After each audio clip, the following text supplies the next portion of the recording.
Hello friends, Tanya here with another video featuring Trinity Stamps. Today is the mini release date for March called Sunnyside Up. We are going to have 5 new stamp sets with some pre-orders for dies, and this time I am featuring the Spring in My Step stamp set.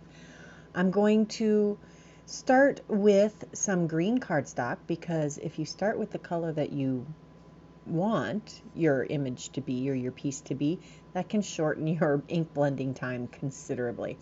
I've got my blending buddy here and I am using Green Goddess ink and I'm applying this to the green paper here. This is just a 4 by 8.5 inch panel of green cardstock and I am going to be cutting some grass out of this. I'm going to use the Slimline Scenic border die and I'm going to use the grass version. Now this it only cuts one edge and that's the top edge, so you can make it as deep as you want, and it also has some stitching detail. I'm going to also add a little bit of green to the top to add a little extra definition to the grassy cut there because I like how that looks. And I did resist spattering on that.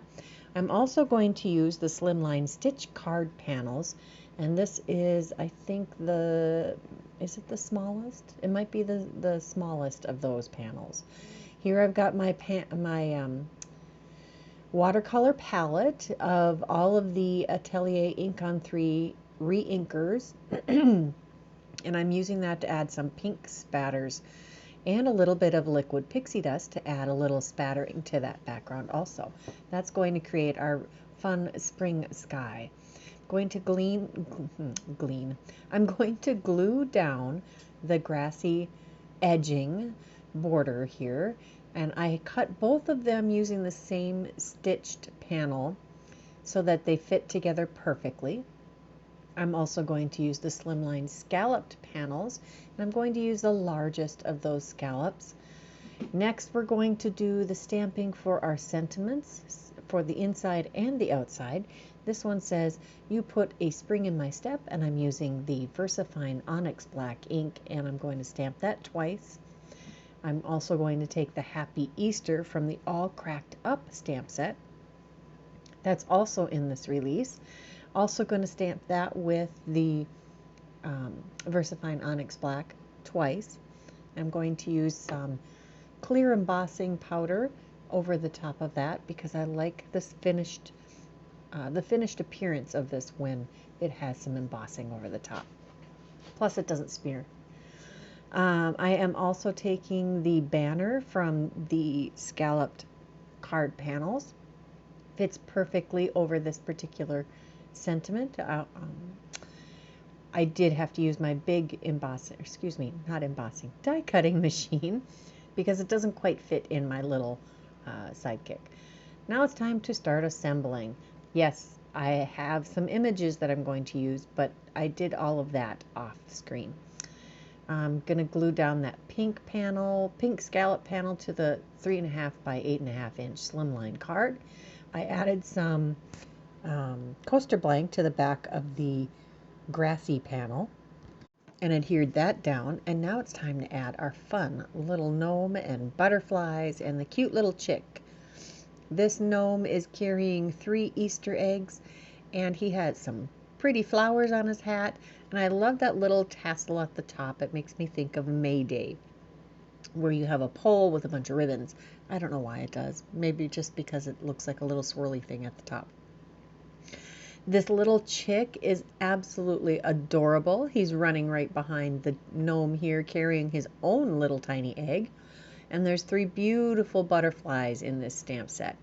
I've colored all of them with the same color palette with my Copic markers, and I have put coaster blank behind each of those elements to add some fun there. I did do 2 of each of the butterflies, and I'm going to use some of them on the inside of the card, and they would look good in all kinds of configurations, but I decided to really highlight the sentiment on the inside by adding these butterflies right under where the sentiment is going to go. And these are being glued down flat. I really like to do the coloring, the Copic coloring on a separate piece of paper and die cut or fussy cut them in order to not have the bleed through on the back. Now for a finishing detail, I'm going to add some of these Jellyfish jewels, which are our lovely pastel color palette that matches this perfectly. Just going to quickly add some little random dabs of glue and add those to the card front. And you really wouldn't have to do this, but I have them. I'm going to use them, and they're so pretty. I've had my eye on the Jellyfish jewels for a while because they are nice, subtle pastel colors. And this tidy tray really makes cleanup a snap. That is my card for today. Make sure you check out the entire mini release for Sunnyside Up at Trinity Stamps. It is live right now. Make sure you go check that out because there are some adorable stamp sets that I am sure are going to sell out. The coordinating dies are on pre-order, and I did fussy cut all of mine, but if you get the stamp set, you're like me, you probably need to have the coordinating dies. Links for all of the products used today are in the description box below, and if you haven't subscribed to this channel, please take a moment and hit that subscribe button in the corner. Until next time, bye-bye.